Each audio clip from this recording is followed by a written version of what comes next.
ay viral. Spotted na magkasama si Camille Villar at Vice President Sara sa isang photoshoot. Ito nga ay matapos ang kapansin-pansing wala si Camille Villar sa mga campaign rallies ng administrasyon ng Marcos. Kasunod ng kontrobersiyang nakapalibot sa pag-aresto at mungkahing paglilipat kay dating Pangulong Duterte sa International Criminal Court. Ang kanyang ina na si Senator Cynthia Villar ay binatikos sa publiko ang mga aksyon ng administrasyon hinggil sa issue. Ngayon ay posibleng pagsanib pwersa nila Senator Amy Marcos at Camille Villar sa tinatawag na Duterte Block.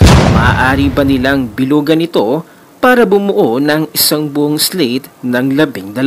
Ano ang maaaring ibig sabihin nito para sa sariling lineup ng administrasyon ng mga kandidato na lumilipat sa susunod na ikot ng halalan? Ang isang certified DDS naman ay may mungkahi. Maaari nating iboto si Camille Villar dahil matatandaan natin na solid Duterte ang pamilyang Villar. At kapag nanalo si Camille Villar, makakatulong siya upang bumoto ng no para sa impeachment ni Vice President Sara. Ayon kay Mark Lopez, pag-isipan natin ito, peeps, because this is a crucial vote sa impeachment.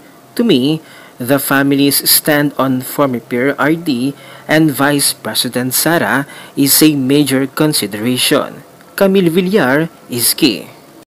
Power Play 2025. Ang estratehiya sa likod ng endorsement ni Sara Duterte kay Villar at Marcos. Disclaimer, this post is not a news, but more opinion and reaction to the current issues. Malinaw na hindi lamang simpleng halalan ang nagaganap, kundi isang laban para sa kontrol, kapangyarihan at survival sa mataas na antas na politika. Isa sa mga pinakakilalang galaw sa darating na araw ay ang posibleng pag-iendorso ni Vice President Sara kina Camille Villar, Amy Marcos bilang bahagi ng kanyang senatorial slate. Sa unang tingin, ito ay parang ordinaryong alyansa lamang ng mga matataas na pangalan sa politika. Pero sa mas malalim na pagtingin, ito ay isang kalkuladong galaw para ikonsolida ang sariling puwersa ni Sara Duterte, habang sabay na binabaliwala at pinipigilan ng parehong mga administratibong kompetensya at mga oposisyon mula sa Pink Lawan Bloc. Una, ang pagpili kay Camille Villar at Amy Marcos ay isang hakbang para tiyaking may malalakas na kakampi si Sara sa Senado, mga personalidad na may pondo, pangalan at solidong political machinery. Si Villar ay may basang ekonomikal at business influence mula sa kanilang pamilya, habang si Amy Marcos ay may malakas na regional at historical presence. Sa pagsama sa kanila sa kanyang slate, pinapalawak ni Sara ang kanyang sphere of influence para mapanatili ang kanyang political relevance hanggang 2028. Pangalawa, ang galaw na ito ay hindi lang tungkol sa suporta. Ito ay isang pagharang. Ang pagdagdag ng dalawang heavyweights sa listahan ng PDP Laban Senatorials ay naglalayong i-occupy ang political space na maaaring mapasok ng mga pinklawan o admin-backed candidates. Sa isang Senado na may 12 upuan lamang na pagbobotohan, bawat pwesto ay mahalaga. Kung mapupuno ito ng mga kaalyado ni Sara, mawawalan ng lugar ang mga kandidatong maaaring magtulak ng impeachment o magbukas ng mga kaso laban sa kanya sa hinaharap para siya ay alisin gamit ang political maneuver.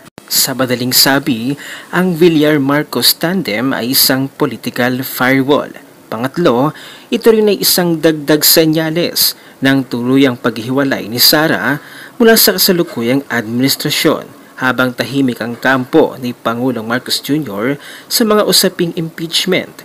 May bulong-bulungan na nais siyang alisin sa equation bago pa man dumating ang 2028 presidential race. At sa pagbuo ng sariling alyansa, malinaw na si Sara ay nagbubuo na ng sarili niyang makina, hindi lamang para manalo, kundi para manatiling untouchable. Sa pamamagitan ng kanyang nakakampi sa Senado, masisiguro niyang may proteksyon siya mula sa anumang galaw ng administrasyong maaaring magpabagsak sa kanya. Panghuli, ang estratehiyang ito ay may mensahe rin sa mga botante. Kung hindi niyo ako bibigyan ng Senado, mas lalo kayong mawawalan ng boses laban sa mga elitistang oposisyon at mga traidor sa loob ng administrasyon. Isa itong panawagan para sa konsolidasyon ng suporta, hindi lang para sa mga personalidad, kundi para sa isang direksyong politikal na taliwas sa pink at sa dilaw. Sa politika ng Pilipinas, hindi sapat ang pangalan, talino o mabubulaklak na salita. Mahalaga ang tiempo, alyansa at kontrol sa naratibo. At sa galaw na ito ni Sara Duterte, malinaw na hindi lang siya basta naghahanda para sa halalan. Naghahanda siya para sa isang panibagong laban na mas matapang at matalino. Ang boto para kay Camille Villar ay isang strategic vote. Una, nasa winning circle siya. Additional vote para di ma-impeach si Vice President Sara. Kung manalo si Camille Villar plus her brother Mark, may 2 boto na agad sa Senate para kay Vice President Sara. Kaya let's vote para kay Camille. Alam naman natin na matalik na kaibigan ng dating Pangulong Duterte si Manny Villar at si Senator Cynthia Villar. Sa banta ng impeachment ngayong July, kakailanganin ni Vice President Sara ang malalakas at tapat na kaalyado sa Senado. Hindi ito tungkol sa mga emosyon o personalidad. Tungkol ito sa diskarte.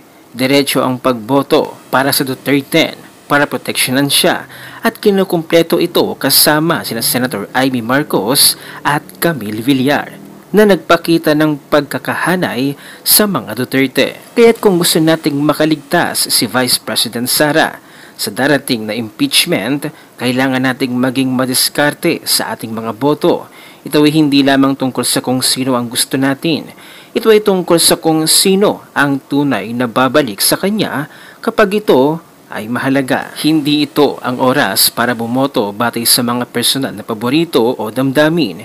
Ito ay tungkol sa pag-secure ng mga numero upang proteksyonan si Vice President.